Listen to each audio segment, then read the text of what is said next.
Hypercars are expensive, that is clear and obvious, but today we're going to look at the 5 cheapest hypercars that you can buy. Now obviously when I say the word cheapest, I'm talking about relative cheap. I don't mean these cars are cheap, they are clearly very expensive, but relative to other hypercars, they are as cheap as it gets. Something a bit different today, maybe not in most people's price range, but let's get straight into it. Do hit like and subscribe if you want to see more videos like this. Let's check out some hypercars.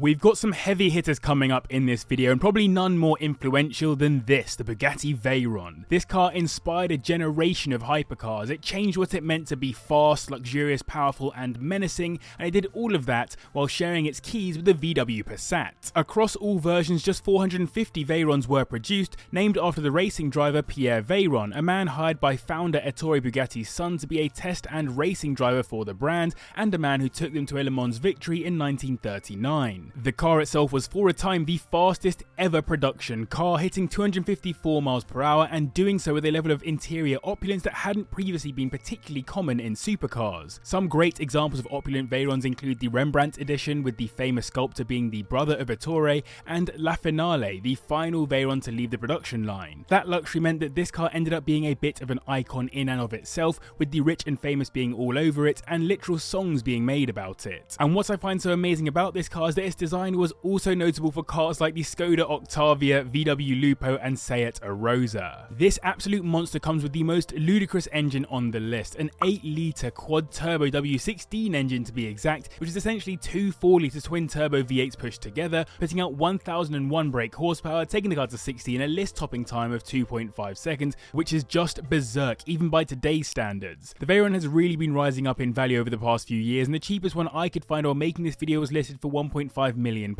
while typically now you'll find them at around the 2 mil mark, even more for some of the special editions. The big problem with these, unfortunately, is maintenance. Just the wheels and tyres alone are absurdly expensive to replace at around £250,000 every 12 years. Outside of that, I've seen some owners mention running costs as low as 13k per year, but most owners I could find were talking about more between the 20 to 50k region, which makes these a horrendously bad bet for ongoing costs. In the early 2010s, a new era of hypercar hit the market, and it was the holy trinity that became famous for being the most expensive, limited and performant cars you could possibly buy. This trio was made up of the Ferrari LaFerrari, Porsche 918 and of course the McLaren P1. While the LaF has absolutely gone clear in price and the 918 is a bit more expensive, the P1 is just about cheap enough to get onto our list, which is crazy as it might be my personal favourite of the three. It has to be one of the best looking modern cars ever. McLaren of course know how to make an exceptionally good looking supercar, especially when Frank Stevenson has the pen,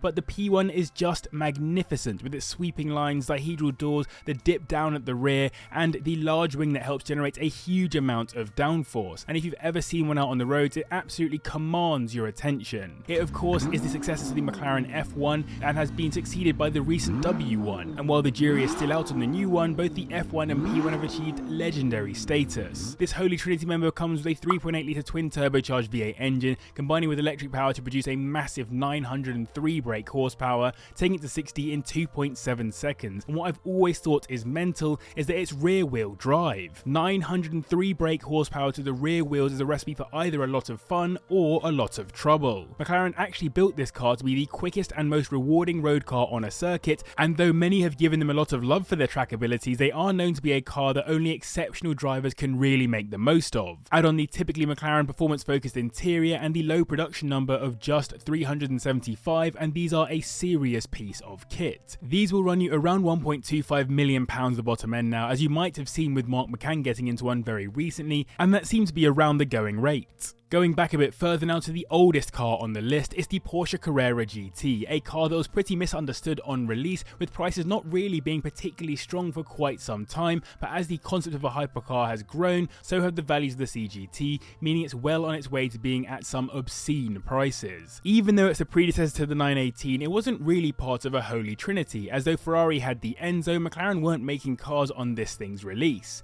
And I say thing because it's an absolute monster to drive. Its predecessor was was effectively the 911 GT1 and the LMP1 98 racing cars, and the engine was based on a block that Porsche had made for a Formula 1 team in the 1990s. With no plans to produce this car, Porsche made a concept version which they showed at the 2000 Paris Motor Show, and as so many people were interested, and as they had so much money off of the Cayenne, Porsche decided to put it on the market, selling 1,270, which is quite a few for a hypercar, though they had originally planned to sell 1,500. I would say the Carrera GT has the best sounding engine on this list, a 5.7 litre naturally aspirated V10 that makes 605 brake horsepower, taking it to 60 in 3.7 seconds, so much slower than the previous two cars, but still a hypercar of its era nonetheless. Because of its racing derived engine combined with a manual transmission, it's known to be a bit of a handful to drive and quite difficult to move around in slow traffic. It's a running gag that most people end up stalling them on their first attempts. From factory, it only got 5 colours originally, and custom colours were made available later in the car's production. Getting one that isn't grey, silver or black though can be quite difficult, and prices can be pretty insane. For me, despite all the recent recalls and issues, these are one of the greatest cars ever made, a true driver's car with the carbon fibre monocoque and chassis, the manual gearbox and a curb weight of just 1,380 kilograms, which all came together to get this car a 7 minutes 12-second lap time around the Nürburgring on more modern tyres. They'll run you around 1.2 million at the bottom end right now, which is practically double where they were around 5 years ago,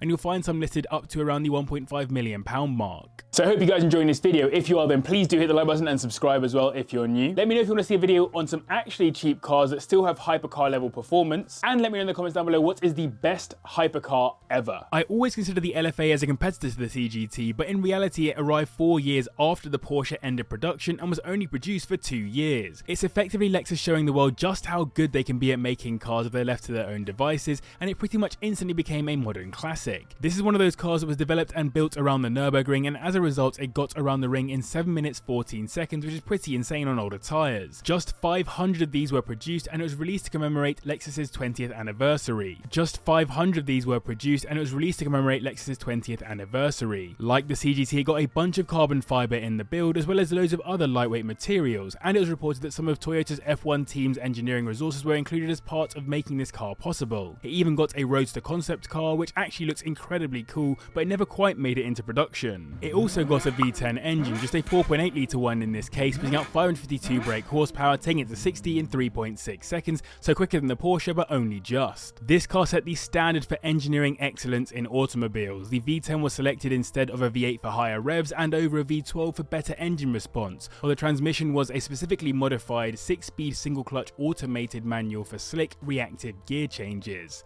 Aesthetically, the exterior was all about aerodynamics. That's not to say it isn't pretty, and the interior is a funny one. It basically looks like a lot of other fast Lexuses in there, nothing crazy special, but the sound and performance lets you know that you're in something special. These are listed from around the £1 million mark nowadays, although worldwide you can actually get into some cheaper ones in some cases. Just import fees will no doubt put an end to that for you. Taking the top spot on this list, the cheapest hypercar you can buy is this, the McLaren Senna, which is a bit of a different hypercar. It's a hyper-track car, if that makes any sense, and in a similar way to the Veyron, but not to the same level, I think the Senna has changed the world of cars quite significantly. This is a car that has no predecessors because it was the first of its kind, and it sits in the same category as the P1, as only the third Ultimate Series McLaren to ever exist after the F1 and P1. It is of course named after the famous F1 driver Ayrton Senna, honouring his success in the McLaren F1 team. For that reason, this car is completely focused on being fast out on track, hence its super aggressive exterior, which has sometimes been criticised for being more focused on function over form. But I think that's exactly what made this car special, as now the amount of cars that have gone incredibly aggressive looking is mental. Think about the 992 GT3 RS, which is a significant jump in track focus from the 991, or think about the Aston Martin Valkyrie and cars like that. They're taking what goes good on track and applying it to road cars. Yeah, the LaFerrari is a beautiful looking car with a famous badge that looks perfect cruising around Monaco, but the Senna is just supposed to go very, very fast on track. Simple as that. The rear wing doubles up as an air brake, the dihedral doors have a chunk taken out of the middle and replaced with lightweight lower door windows so you can see straight through them, a double diffuser, F1 inspired front scoop, and carbon ceramic brakes from Brembo. It all fits onto a carbon fibre monocoque and a very bare carbon clad interior. This all helped the Senna get lap records around multiple tracks for production cars, including Spa-Francorchamps, but for some reason it was never actually given an official lap time at the Nürburgring. These come with a 4-litre twin turbocharged V8 engine, putting out 788 brake horsepower, taking the car to 60 in 2.7 seconds, which is of course very quick, but obviously that's not even the core purpose of this hypercar. These will run run you around £775,000 the bottom end, and plenty sit at around the 800k mark, so currently of all the hypercars, this is the only one that's easily gettable for under £1 million.